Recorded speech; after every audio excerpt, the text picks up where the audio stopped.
Minha gente, no Linha de Frente de hoje, Dia Internacional da Mulher Negra, Latino-Americana e Caribenha, a gente traz uma entrevista de Pablo Reis com a Superintendente de Promoção e Inclusão da Secretaria de Políticas para as Mulheres da Bahia, Luciana Mandelli. Vamos conferir um trecho dessa entrevista agora.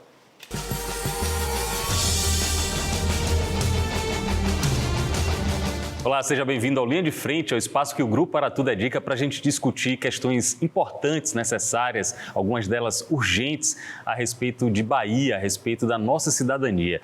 Uma das questões que dizem respeito a todos nós trata do feminismo.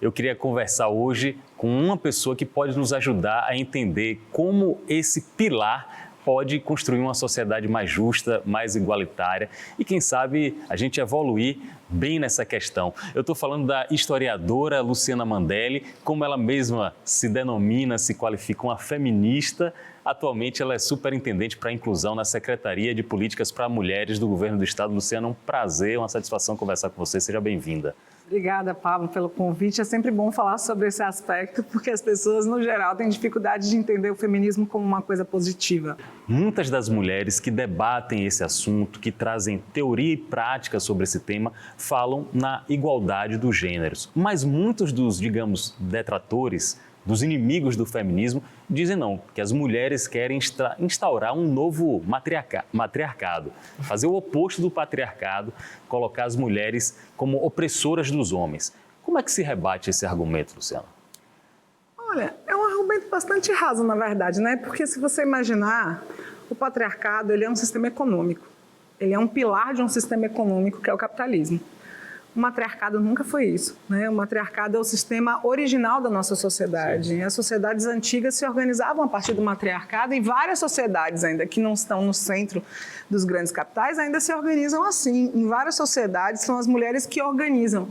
Na prática, se a gente for pensar bem na sociedade que a gente vive, a gente tem um dado bastante importante que é a quantidade de famílias que são chefiadas por mulheres, por exemplo. Se você pensar sobre essa lógica, que a mulher organiza financeiramente uma casa, organiza o plano de futuro de uma família, é um pouco sobre isso, né? De reconhecimento de qual o papel das mulheres nesse processo produtivo. Luciana Mandelli, superintendente da Secretaria de Políticas para Mulheres, é nossa convidada aqui no Linha de Frente de hoje. A gente falou de futebol, fizemos uma analogia com futebol e você lá no seu perfil do Instagram, eu achei muito interessante, ela se define como quarto zagueiro no time de Lula e de Jerônimo, ou seja, ela é defensora. Quarto zagueiro é aquele defensor feroz, não pode passar nada. Realmente está sendo difícil ou fácil defender as gestões de Lula e de Jerônimo no atual momento? Eu sou quarto zagueira de verdade, porque eu jogo futebol. Ah, que bom! Olha aí, ó. Eu pensei que era só uma metáfora, melhor ainda. Eu joguei um tempão profissional, enfim, mas aí abandonei isso para ficar só na política. Para mim, particularmente, é muito fácil defender qualquer um dos dois governos. Sim. O governo do presidente Lula, eu acho que trouxe um avanço para a sociedade brasileira como um todo inquestionável. E a chance que a gente teve de experimentar aquilo que não foi o que ele defendeu, o que ele não fez, colocou o Brasil num retrocesso histórico, né? Preciso falar a quantidade de políticas que a gente deixou de ter no Brasil porque Lula deixou de ser presidente ou porque o projeto de Lula deixou de ser presidente. Estou falando de Lula aqui, de Jerônimo, e eu me apresento como quarto zagueiro nominal, mas eu sou um quarto zagueiro do projeto progressista, eu sou um quarto zagueiro da defesa da sociedade avançar. Né, avançar nas condições de garantir igualdade, liberdade, enfim, um pouco mais de democracia para todo mundo. O governo de Jerônimo é um governo extremamente popular.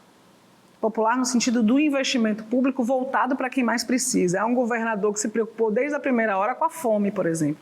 Que é inevitável também a gente compreender que os anos do governo Bolsonaro fizeram a fome voltar com muita força, somado à questão da pandemia, enfim. Então, quando o governador Jerônimo assume, a primeira tarefa que ele nos incumbiu como gestores foi pensar o que é que este órgão pode contribuir para enfrentar a fome, por exemplo. E eu acho que hoje não é à toa que ele é conhecido como um governador, a principal marca dele tem se consolidado como um governador que cuida das pessoas, né? Porque acho que foi a primeira medida.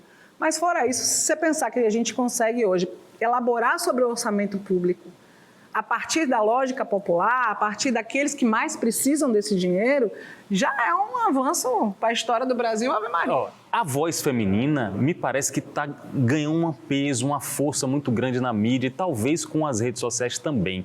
Isso é fruto de um trabalho histórico de reforço do discurso antimachista? Sem dúvida nenhuma. Né? Se você pensar que há 20 anos atrás a gente não tinha zero política pública específica para as mulheres, você não tinha Lei Maria da Penha, você não tinha direito a divorciar.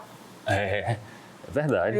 Você tinha que esperar a possibilidade de um desquite acontecer sem litígio complexo para você ter o direito ao divórcio, se o homem quisesse lhe conceder. Não tinha o direito unilateral. Aqui, o ex-deputado Sérgio Barradas Carneiro, que já foi do PT, enfim, hoje figura num outro campo político, na época deputado, ele fez o trâmite de uma legislação, e eu lembro que eu estava chegando da Bahia na época, eu achei, não é possível que nós estamos debatendo esse assunto, eu desconhecia isso. E a maioria das mulheres não entendia, mas objetivamente esse direito não era conferido. Então, o que eu acho que a gente vive hoje, na verdade, é um reflexo do acúmulo das políticas públicas que nos ajudaram a melhorar a consciência sobre isso. A gente tinha a Lei Maria da Penha, hoje a gente tem a lei da Lei Maria da Penha, do feminicídio, uma série de leis que tem a ver com o direito do uso da imagem e sobre a integridade do corpo das mulheres, enfim. Mas também uma série de políticas públicas que ajudam um outro elemento determinante para isso, que é a autonomia econômica das mulheres. Muito bem. Na medida em que as mulheres acessam um recurso e têm autonomia para planejar financeiramente a sua vida e não dependem de ninguém para pagar suas contas, elas têm liberdade de dizer: obrigada, falou, valeu, cada um para suas casas, vai procurar seu caminho, né? É a grande fonte de emancipação. Eu acho que é isso. E isso aqui abre alguns parênteses para a gente ter um novo encontro, porque essa conversa rende muito. Como eu tinha ouvido antes, seria uma conversa muito boa, uma conversa muito inteligente, só não imaginei que seria de uma profundidade em pouco tempo. Obrigado, Luciana. Eu que Bom agradeço, trabalho para você. Obrigada. Até um próximo encontro. Até a próxima. Conversamos com Luciana Mandelli, ela é superintendente da Secretaria de Políticas para Mulheres aqui no Linha de Frente. Obrigado a todos e até um próximo encontro.